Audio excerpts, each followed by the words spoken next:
पन्हाळगडाच्या पायथ्याशी असलेल्या आपटी सोमवारपेठ परिसरात गेल्या अनेक वर्षांपासून बिबट्याचे वास्तव्य आहे। परंतु गेल्या काही दिवसांपूर्वी एका मादी बिबट्याचा सोमवारपेठ येथे मृत्यू झाला होता।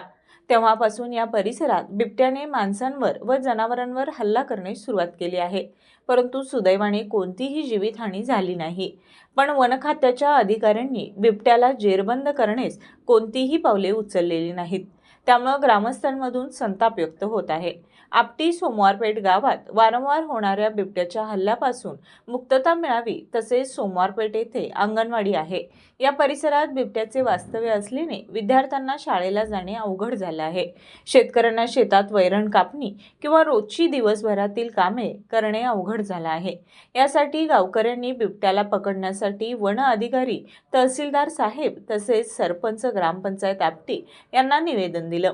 यावेळी आशिष पाटील, रत्नाकर गायकवाड, अमर जाधव, सर्जेराव पाटील, रामचंद्र कदम, प्रताप जाधव, दगडू काशीद, सुरेश गायकवाड, संजय जाधव, गुंगा केसरकर, तानाजी खांबे तसेच गावातील महिला व ग्रामस्थ मोठ्या संख्येने उपस्थित होते। टीव्ही नेक्स्ट मराठीसाठी प्रभाकर पाटील।